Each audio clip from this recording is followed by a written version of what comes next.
अब जैसे ही महाराज पेड़ पर तराजू लटकाया गया, अपने छोटे से गोपाल जी को लेकर के श्री सूरदास जी पहुंचे, अपने रघुनाथ जी को लेकर के श्री तुलसीदास जी पहुंचे। दोनों पड़ले पर जैसे ही चढ़ने लगे तो पहले सूरदास जी महाराज चढ़े, जय हो मेरे गोपाल जी, और कहकर के पड़ले में बैठ गए। श्री तुलसीदास जी महाराज अपने रघुनाथ जी को लेकर के, जय हो मेरे श्री सीताराम। और जैसे ही बैठे थोड़ी बहुत देर तो नाप तोल चलती रही, धीरे धीरे धीरे धीरे क्या देगा, सूरदास जी ऊपर लटक गए और तुलसीदास जी नीचे आ गए। और सूरदास जी को दिखाई तो देता नहीं। तुलसीदास जी महाराज जोर से हंसने लगे, बोले हम पहले ही कह रहे थे हार जाओगे, तुम मानते नहीं हो बात को, देखा हमारे रघुनाथ जी ज्यादा श्रेष्ठ है, हमारा पड़ला नीचे आ गया, ऊपर लटके हो हवा में, कूद जाओ ऊपर से ही। सूरदास जी महाराज को बड़ा बुरा लगा, पड़ले में से ऊपर से कूद गए, अपने ठाकुर जी को हृदय से लगा करके सीधे अपनी कुटिया में जाकर के बैठे।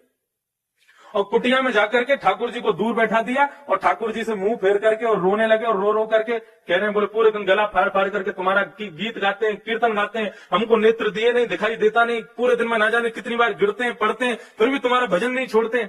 और आज तुलसीदास जी के सामने नाट्य सवाल था मेरा, पूतना को मारने के लिए 7 दिन के थे, तब जान आ गई आपने। सप्तासुर, घासुर, बकासुर, धनुकासुर को 6-6 महीने की उम्र में मार दिया। लेकिन आज एक भक्त की लाज बचानी थी तो जरा से भारी नहीं हो पाया। तो गोपाल जी मूर्ति में थे, सोई अचल हो गए, सचल हो, और जाकर के सूरदास जी की गोद में बैठ गए। बोले बाबा, बार बार उनकी ठोड़ी को पकड़े तो सूरदास जी बोले, दूर बैठो, मुझसे बात मत करो, तुमसे बात ही नहीं करनी है, तुम ऐसे ही करते हो।